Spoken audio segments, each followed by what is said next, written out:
Welcome back, folks. Acid Roots here. We've got more Mystic Quest for y'all. And that happens to be a thing. We're going to dust off the Super Nintendo and get back to this game after not messing with it since November.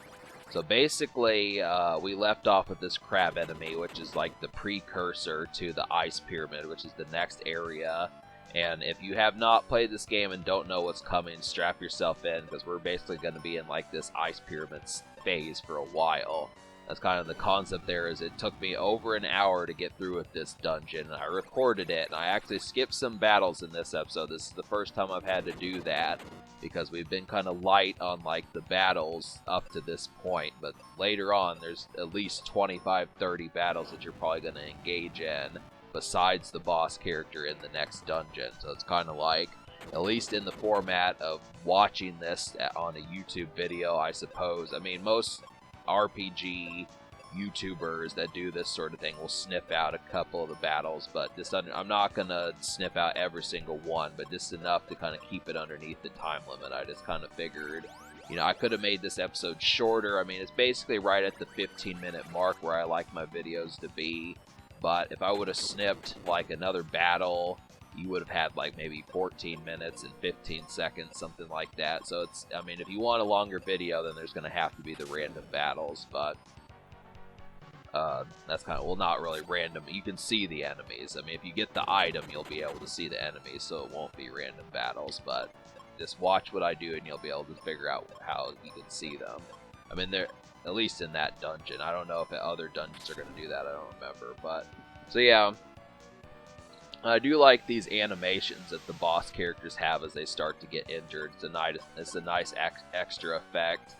Kind of felt like more RPGs should do that. Kind of showcase the fact that you're actually making progress with the boss.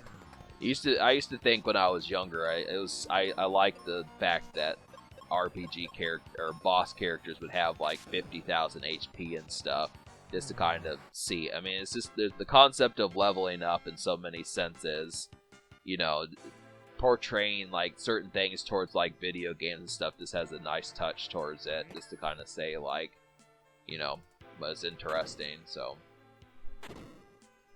but yeah, we're gonna get out of the Falls Basin and do a quick round in the battlefield, and then this recording stuff that you're seeing right now is leftover footage from November, so we're gonna get that squared up, and then once we complete like one quick battle here, then we'll get on to the Ice Pyramid and the stuff I've recorded recently. So it's kind of the thing there.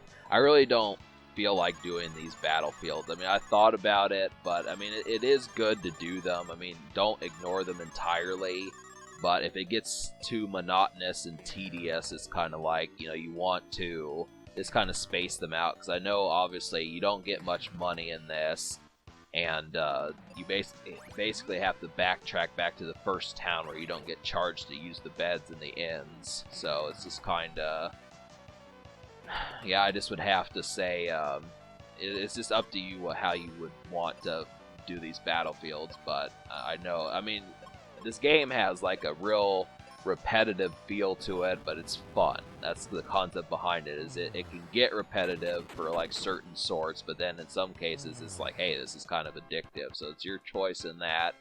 But I just you know, I do some of them, but you would just be seeing 9 other battles just like this, so it's kind of, but I'm at least going to show one of them. So yeah, so we'll get back to that. Now we're in the Ice Pyramid footage. So, but here's the situation. You do at least want to level up. I mean, the character you get is always going to be like several levels ahead of like the main character. But the main thing about it is you want to kind of catch up or even get ahead of like your party character, just because in some cases, like, you do eventually have to start protecting the party character. Now, I do like using the CPU to help me out, but in some cases they're just kind of dolts, and you know, they will use up all your items, and they'll heal you when they should be attacking, and they'll waste turns and that sort of stuff. So it just depends. I mean, when I'm fighting like the normal enemies, I like to do it, but I've learned later on, in future episodes, you're going to see that I get game overs with the boss character. So this is kind of, I mean, in some degrees, having the CPU is okay to do, but for the most part, they will use up your items because they don't understand the concept of, like, not squandering them. So this is kind of, you know, but it is a fun treat. I do like the fact that they at least do that. I mean, I cannot think of many other RPG games that you had a computer help you out. It's basically like a two-player RPG game, which is just something that never happens. So I respect that. I do. And that's pretty much the reason why I continue to have the CPU use it. I mean, I do it up to a fault. I mean, once the items kind of get wasted and it starts becoming stupid, then I change my mind. But I at least try to be optimistic about having the CPU help. But so yeah, we're going this way. We're not going down the main path yet because we want to get the mirror so we don't have to fight every single enemy in this dungeon. It's a concept that you want to pay attention to. I don't know if the mirrors are going to be in other dungeons. I'm just not sure, but yeah. So some people would just recommend, like, you go ahead and grind and then get a bunch of items so you can burn through this dungeon as quickly as possible. I mean, really, you would almost think you'd want the main character to be at, like, level 14, 15, but I leveled up, like, 3 or 4 times in this dungeon. And the thing about it is when you save, it maintains, even if you get a game over, it maintains the level that you're at. At least I thought it did. That's kind of the thing. So that's what RPGs do, because they understand that, like, it's going to be tricky to keep fighting the same characters over and over again without at least gaining the experience. So I really don't like these worm things, the Lamias, I guess they're called. So they have so many status attacks that it just makes it difficult, because you only have 2 characters. So just look at all the status attacks they're doing. They're just doing one after the other. You know, so this battle lasts longer than it should. I probably should have skipped this battle, but you know. But yeah, I'm gonna get some donuts today, you know, to keep up with the breakfast theme. I don't know what I'm gonna wind up calling this episode. I do kind of like somewhat the concept of doing these breakfast-oriented videos, but I just would have to go on to say, I mean, the nice crisp smell of donuts is going to be a nice touch. Just kind of get that going. I do have to watch my weight, though. But, yeah, I mean, we're still fighting these things. This is what I'm talking about here. You know, it just kind of happens. I mean, this is why I use the bombs a lot more. You're going to find that I use the bombs a lot more than probably most folks do. They get stronger the less characters that there are, but I mean, most of the time you're gonna wind up fighting 2 or 3 characters at once. I don't think it ever gets more than 3, but the whole concept about it is just that really these enemies, when they do their status attacks, it just gets really kind of nasty. So I just want attacks that can weaken them.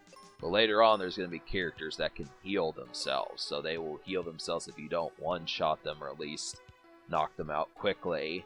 That's why Phoebe is definitely very useful, is just to kind of have that happen, just to be able to keep these characters at bay, because some of them she can one-shot. So, but they're trying to trick you. I mean, that's the thing. They want you to get lost in this maze. I mean, it's not just like, I mean, I would assume that most people who don't know what they're doing are probably going to get lost a couple times here. That's just kind of the thing. So, I mean, I think most pyramids pretty much are mazes at this point. You know, for people who actually go in pyramids more so than just look at them in, like, movies or, you know, just out in the desert or something. But it's definitely clever. I mean, I think this is probably one of the first games to just full-blown have a pyramid that's an ice pyramid. Pretty dope. You know, definitely a clever idea. Yeah, we skipped that battle. I think we skipped a couple battles, but I mean, for the most part, I mean, don't think we're going to make much progress in this episode. Like I said, these next few are mainly going to consist of the ice pyramid, so And then there's actually another gameplay sequence after that, but I'm just going to have to mess with it. I mean, at least don't have to do much for a while. I mean, I'll probably have episode 8 eventually up. We'll just kind of belt through some of this stuff and get these things in motion, but, yep. And yeah, you're going to have to poke some of those, like that glowing statue down there that you poked to open the doors. Just keep that in mind, because you're going to have to keep doing that. So, yep.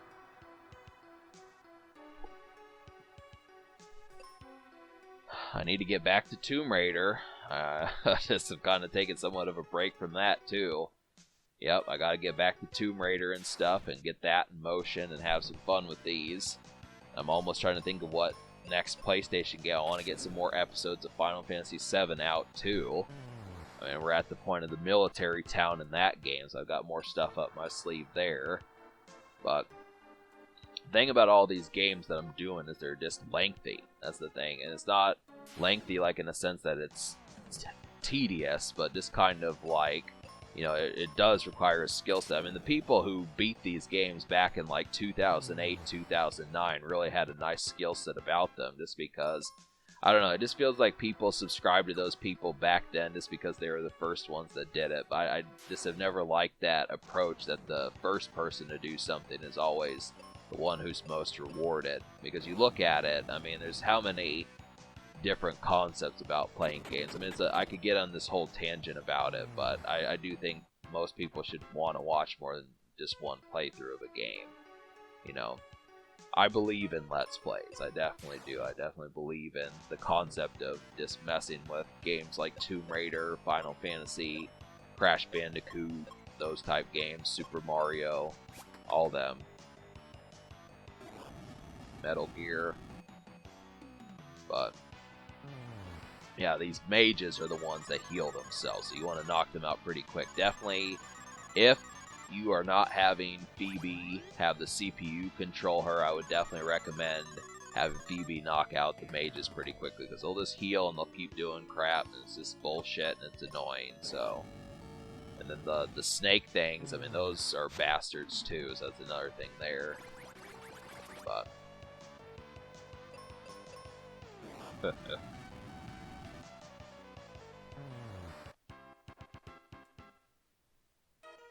so,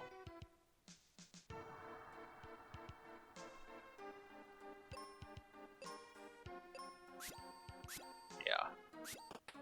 Just, yeah, so basically, you want to get some of these chests, just because, keep in mind, I'm not for certain if Phoebe does this also, but I know at least, like, the one guy, the Tristram dude, will leave if he runs out of his attacks, so I would almost have to think that playing this dungeon just by yourself would be a nightmare, so just keep in mind that you probably do at least want to go for some of the treasure chests, because supposing Phoebe attacks 95 times and loses all her arrows, then she leaves, and then it's just over.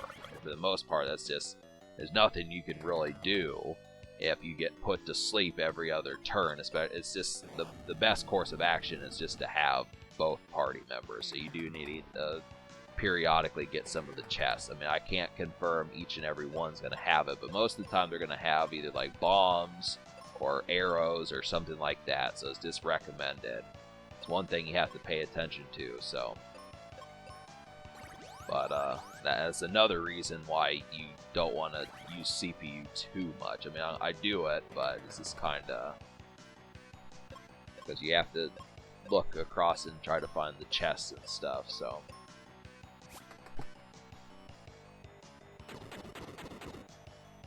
Yeah, okay, I need to watch the time here, because this episode's almost over, so I'm just trying to see. Here I am thinking I'm recording like the whole dungeon. That's just not the case. So we've got another 25 seconds left, so.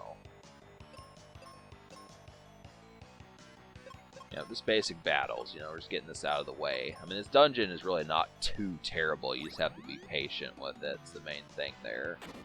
So, that's why I know I say be patient, but I'm using the bombs, but this is kinda I mean, it's just a way of weakening them, softening them up so they can, you know, you can take care of them. But alright, subscribe for more fun. Thanks for watching. Have a wonderful night.